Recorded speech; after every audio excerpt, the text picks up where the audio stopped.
आपको बताएं, दो थ्योरीज हमने आपको बताई कि पुलिस एक अलग वर्जन बता रही है, सैफ की टीम भी एक वर्जन बता रही है, लेकिन एक और कहानी है जो थोड़ी अनछुई है। जरा उसकी आपको डिटेल दे देते हैं। ये जो आप तस्वीर देख रहे हैं, ये इंस्टाग्राम अकाउंट है करिश्मा कपूर का, और इसमें जो फोटो है वो एक पार्टी की फोटो है और उसमें टैग किया गया है, इसमें लिखा गया है गर्ल्स नाइट इन, और इसमें रिया कपूर, सोनम कपूर और करीना कपूर खान को टैग किया गया है। ये रात की फोटो है, अब से 8 घंटे पहले की ये करीना ने शेयर भी किया, ये करीना ने रिपोस्ट किया है। जो कोई स्टोरी लगाता है तो आप उसे रिपोस्ट करते हैं, वही स्टोरी रिपोस्ट की है करीना कपूर ने। और 8 घंटे पहले जब उन्होंने की तो करीब 3-4 बज रहे होंगे या 2-2:30 बज रहे होंगे, उस समय ये स्टोरी रिपोस्ट की गई, ये जानकारी मिल रही है।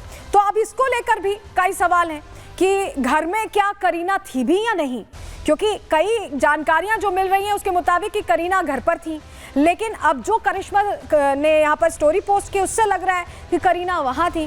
जरा इस पर भी आपको बताते हैं, पूरी जानकारी देते हैं। करिश्मा ने देखिए इंस्टाग्राम पर जो स्टोरी शेयर की हमने आपको दिखाई, और करीब रात 11 बजे बताया जा रहा है कि ये स्टोरी शेयर की गई। स्टोरी में पार्टी की फोटो शेयर की गई और लिखा गर्ल्स नाइट इन, जिसमें करीना, सोनम और रिया कपूर को टैग भी किया गया, यानी ये तीन लोग साथ थे।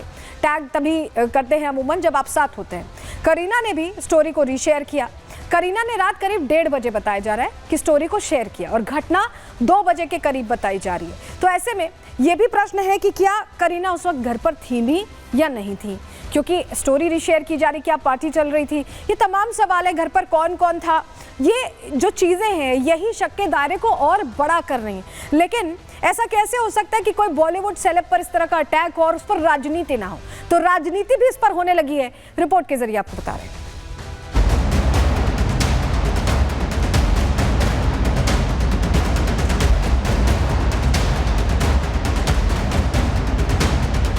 पहले सलमान को धमकी, फिर बाबा सिद्दीकी का मर्डर, और अब सैफ अली खान के घर में ही उन पर हुए जानलेवा हमले ने महाराष्ट्र सरकार समेत पुलिस प्रशासन को हिलाकर रख दिया है। हाई प्रोफाइल मामला होने की वजह से मुंबई पुलिस के हाथ पांव फूले हुए हैं। पुलिस इस हमले की गुत्थियों को सुलझाने की कोशिश कर रही है। नौकरानी से लेकर सिक्योरिटी गार्ड, ड्राइवर से लेकर बॉडीगार्ड, हर किसी से सवाल जवाब हो रहा है। मामला गंभीर है तो इस पर राजनीति भी शुरू हो गई है। विपक्षी दल जहां महाराष्ट्र सरकार से सवाल पूछ रहे हैं, वहीं दिल्ली के पूर्व मुख्यमंत्री अरविंद केजरीवाल ने इस मामले को लॉरेंस बिश्नोई से जोड़ दिया है। वे रात को घर के अंदर घुस के कोई चाकुओं से हमला कर दे तो ये वहां की राज्य सरकार और केंद्र सरकार के ऊपर बहुत बड़े प्रश्न चिन्ह खड़ा करता है। इसका मतलब दोनों सरकारें लोगों को सुरक्षा देने में नाकाम रही हैं। और बॉम्बे के अंदर ये पहला इंसिडेंट नहीं हो रहा। इसके पहले सलमान खान के यहाँ शूट आउट हुआ, बाबा सिद्दीकी का मर्डर कर दिया गया, और ये जो चल रहा है ऐसे लगता है, चारों तरफ से खबरें आ रही हैं कि गुजरात की जेल में बैठ के एक गैंगस्टर खुलेआम फिरौती कर रहा है, खुलेआम शूट आउट के ऑर्डर दे रहा है। विपक्ष ने इस हमले पर सवाल खड़े किए तो शिवसेना शिंदे गुट ने मामले पर राजनीति न करने की अपील की। इतना ही नहीं, सरकार की तरफ से कई नेताओं ने सैफ के परिवार से बात की। साथ ही आरोपी की गिरफ्तारी पर महाराष्ट्र गृह विभाग खुद नजर बनाए हुए है। कपूर परिवार के सदस्यों को मैं व्यक्तिगत रूप से जानता हूं, और परिवार के सदस्यों से और परिवार के मित्रों से मेरी बात हुई है। सैफ अली खान अब खतरे से बाहर है, और हम यही उम्मीद करेंगे कि वो जल्द रिकवर कर घर पर आए। सरकार की तरफ से मैं कहना चाहता हूं कि पुलिस इस केस की तहकीकात कर रही है, और वो जो आरोपी है उसे बख्शा नहीं जाएगा, और मैं विपक्ष से अनुरोध करूंगा कि इस केस को पॉलिटिसाइज नहीं करें। पुलिस और महाराष्ट्र सरकार इस वारदात पर काफी गंभीर है। आरोपी की गिरफ्तारी की सभी कोशिशें की जा रही हैं, लेकिन विपक्ष ने इस मुद्दे को धर्म से जोड़ दिया है। बाबा सिद्दीकी का मर्डर, सलमान को धमकी और सैफ पर हमले को अल्पसंख्यकों पर हो रहा अत्याचार बता दिया है। लॉ ऑर्डर का क्या हाल हो गया है कि कोई भी यहाँ सुरक्षित नहीं है, आम नागरिक न सुरक्षित है, न वीआईपी सुरक्षित है। और ये गंभीर चिंता का विषय है कि क्या सांप्रदायिकता का जहर जो भारतीय जनता पार्टी ने घोला है वो इस तरफ हमें ले गया है कि हम एक दूसरे के खून के प्यासे हो गए हैं।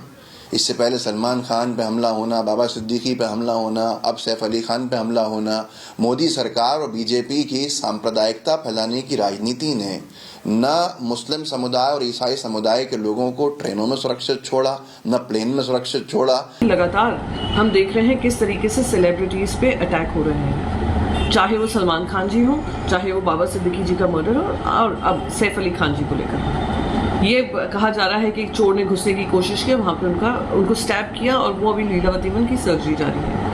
मैं आपको याद देना चाहूँ, जब लॉरेंस बिश्नोई ने उनके घर के पास, सलमान खान के घर के बाहर शूट किया था, उसकी जिम्मेदारी लेते हुए अब तक लॉरेंस बिश्नोई से कोई इन्वेस्टिगेशन नहीं हो पाया है, क्योंकि गुजरात पुलिस ने डिनाई कर दिया है मुंबई पुलिस को कोई इन्वेस्टिगेशन करने से।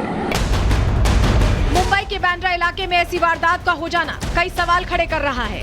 बांद्रा वो इलाका है जहां फिल्मी सितारों के साथ साथ देश के कई उद्योगपति रहते हैं। ऐसे में इसी इलाके में लगातार हो रही वारदातें कानून व्यवस्था पर सवाल खड़े कर रही हैं। साथ ही सवाल ये भी है कि क्या अपराधी इतने बेखौफ हो गए हैं कि वो हाई सिक्योरिटी घेरा तोड़कर वारदात को अंजाम दे रहे हैं। फिलहाल सैफ अली खान की सलामती की दुआ मांगी जा रही है। बीजेपी हो या विपक्ष के कई नेता ऐसे भी हैं जो सियासत से ज्यादा एक परिवार की सुरक्षा को प्राथमिकता दे रहे हैं। दर्दनाक समाचार मिला। मैं सबसे पहले तो मैं भगवान से प्रार्थना करता हूँ जल्दी रिकवर करें सैफ अली खान। मैंने अभी फ़ोन भी किया था करीना को, मैंने फ़ोन लगाने की कोशिश की, बात नहीं हो पाई है, मगर ये जो भी हुआ है बहुत ही दुखद है।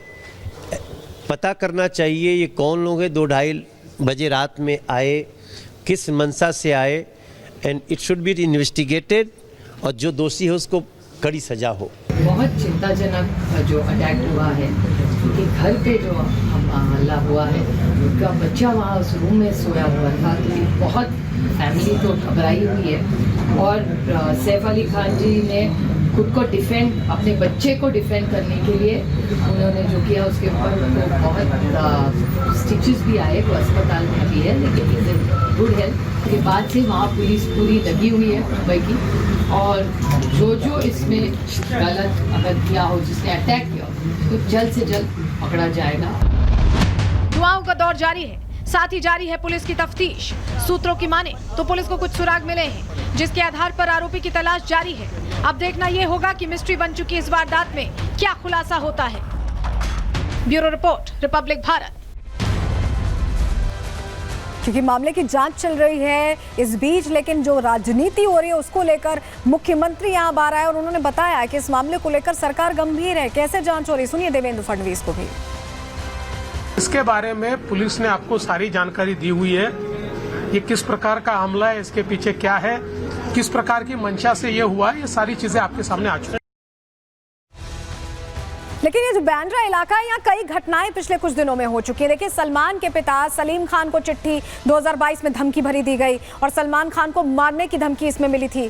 वहीं मार्च 2023 में क्या होता है, शाहरुख खान के घर में युवक घुस जाता है। हालांकि सिक्योरिटी गार्ड्स ने पकड़ लिया था आरोपी को, लेकिन ऐसे घुस जाना ये प्रश्न है। वहीं अप्रैल 2024 में सलमान के घर के पास फायरिंग होती है, तस्वीर हमने आपको दिखाई थी। हमलावरों ने 4 राउंड फायर किए थे। वहीं अक्टूबर 2024 में क्या होता है, महाराष्ट्र के पूर्व मंत्री बाबा सिद्दीकी जो फेमस थे, सलमान खान से उनके लिंक थे, उनकी हत्या कर दी जाती है और हत्या की जिम्मेदारी गैंगस्टर लॉरेंस गैंग ने ली थी। आरोपी पकड़ा गया था, उससे पता चला था कि वो लॉरेंस गैंग से जुड़ा हुआ है। ऐसे में बांद्रा को लेकर जो पॉश एरिया है उसकी सुरक्षा को लेकर भी प्रश्न यहाँ खड़े हो रहे हैं। और यहाँ पर में एक छोटे से ब्रेक के लिए जल्द लौटते हैं कुछ और खबरों के साथ, बने रहिए।